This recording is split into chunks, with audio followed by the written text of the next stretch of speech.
What's going on, gentlemen? Mark here, and I'm going to do something a little bit different today with this build. This is not your average skill build. I call it Sweet Destruction 2.0. Those of you that have been following my channel will remember back in prior to the release of Warlords of New York, I released a build called Sweet Destruction that's centered around mostly explosives. This build is very similar, but basically the state of how the Seeker Mine acts and its low blast radius makes it somewhat, well, it's garbage. I mean, it's very inconsistent once you get to heroic and downright, well, it's useless in legendary. That being said, let's dive into this build, gentlemen. Start off with, you're definitely going to want, well, you can choose, one of two different specializations. Launcher specialization, that grenade launcher is pretty sweet. 5% damage to target out of cover, 10% more explosive damage. Can't go wrong there. Or, because you're going to be using skills quite a bit, 10% more skill damage from the P017 build is also pretty nice. That being said, let's move on. The only gun that I can really recommend is the Pestilence. I don't like recommending exotics because I do understand how hard it is to get exotics, and I do understand not everybody has it. So this can be replaced with basically any weapon. You definitely want to go with something with maybe perpetuation, having bonus status effects and duration can be nice. Granted, you've got to get a headshot to get that. Not terribly complicated with something like an M4, but in this sandbox, you don't want to poke your head above cover too terribly often. Normally, this spot would be the send-off, but they nerfed that into the ground. So now it really is just a toss-up. Everlasting Gaze with perfect perpetuation is a very nice one. There's not a big difference, only it's got a shorter cooldown. Not great. The big thing about this build is you want to maximize explosive damage and skill haste. As you can see, I have two pieces of China Light. Alright, 15% explosive damage, 10% skill haste. Alright, you could go with more status effects, but to be honest with you, status effects aren't really effective right now without having a lot of status effects. That being said, you will be doing a lot of bleed damage, so that's just something to be looking out for. It's really up to you, but I'm going to emphasize skill haste, skill damage. Two pieces of Hannah U. Alright, skill haste, skill damage. You can't beat that two-piece set. I was extremely lucky. For those of you that don't know, you can roll off sockets. Alright, Hannah U comes with a red socket. If you're not building some sort of hybrid build, you can roll that off into a yellow if you choose, or whatever color you need to. I rolled this into a yellow, so I got that bonus skill haste. For talents, Overwatch, I cannot stress enough how important Overwatch is. Giving yourself and your teammates 12% more damage just by remaining in cover, something that you're going to be doing anyway, is extremely important.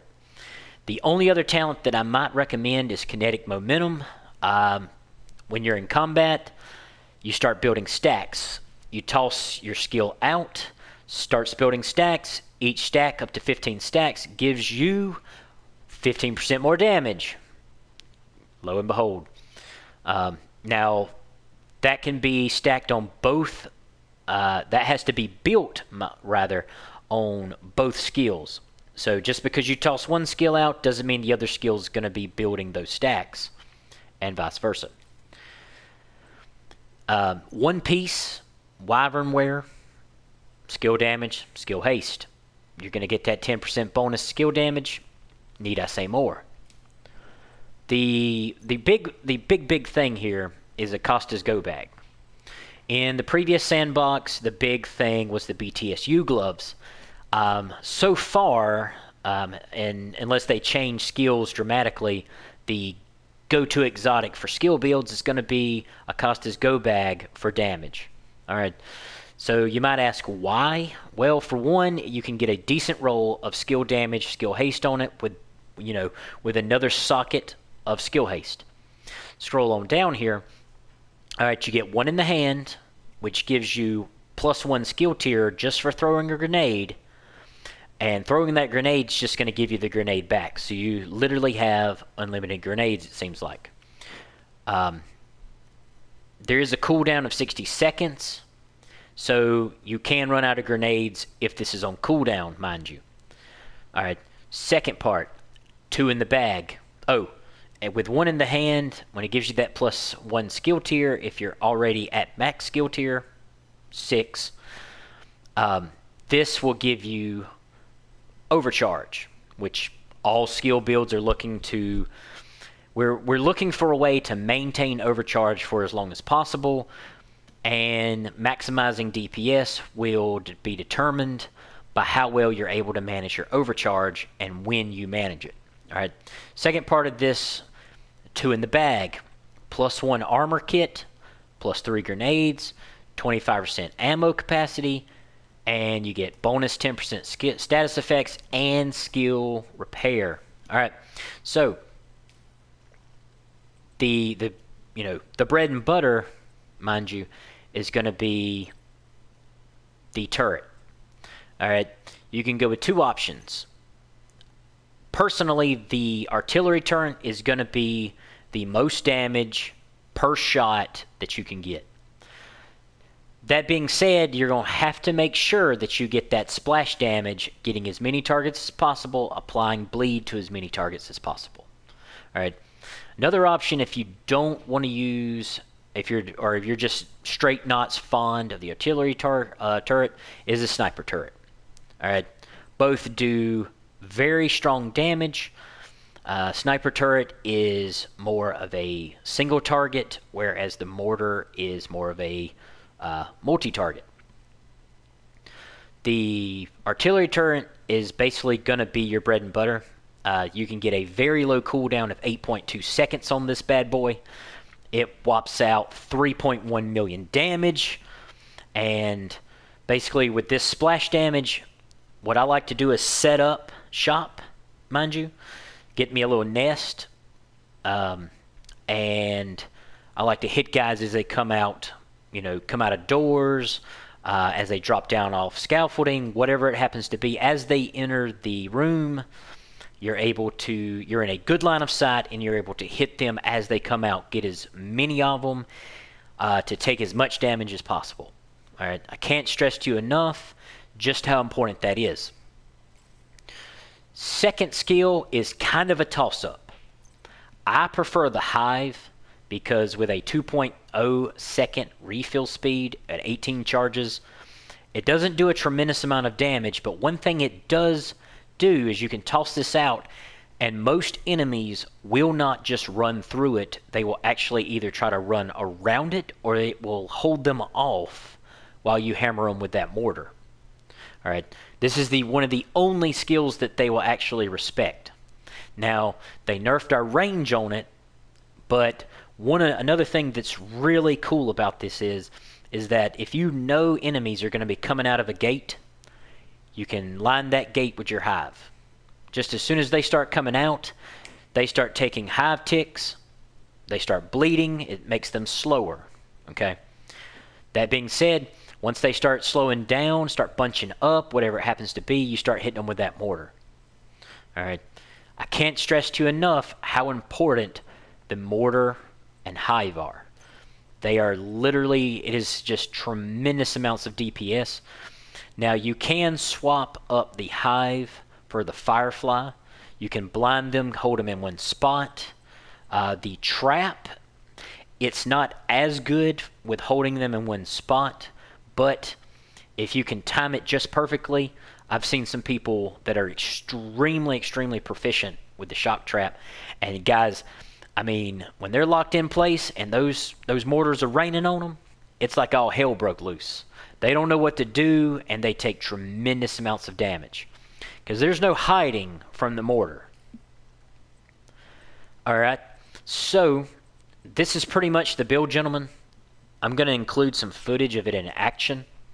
Again, the big part of this build is knowing how to manage your overcharge.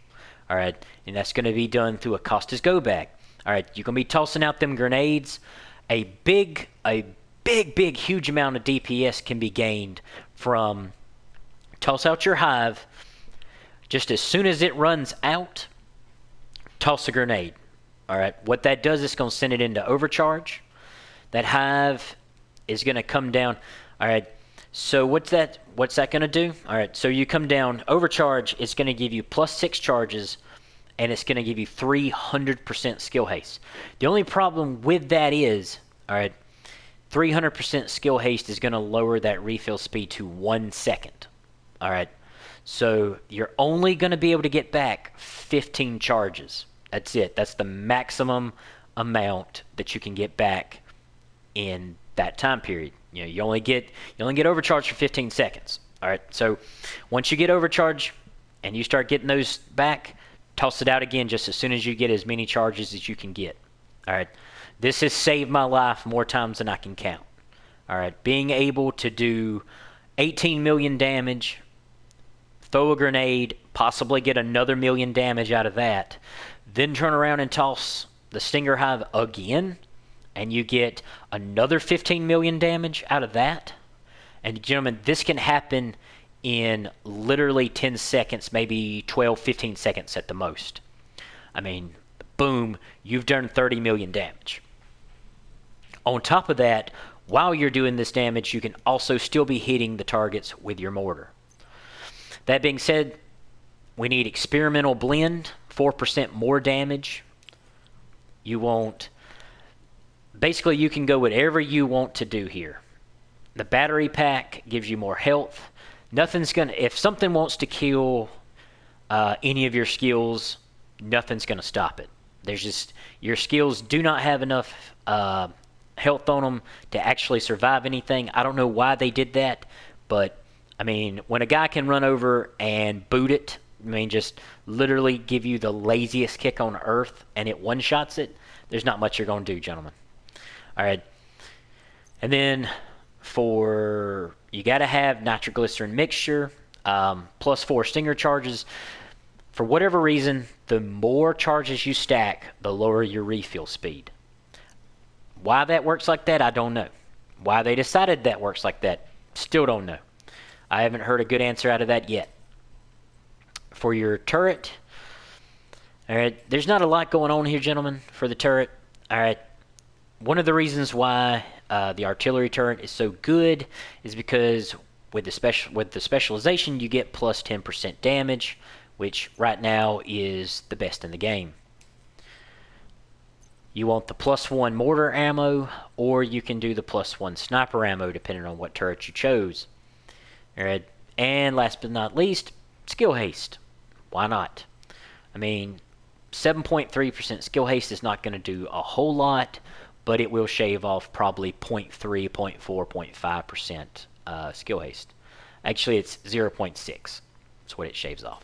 So, all in all, gentlemen, this is a very solid build. If used appropriately, I mean, it helps out your team tremendously. At the end of most matches, I wind up with somewhere in the neighborhood of 400 to 700 million damage done for a challenge mission. For heroic, I'm closer to probably 150 million, 200 million. Just saying. So, that being said, this is Sweet Destruction 2.0, and I'm out.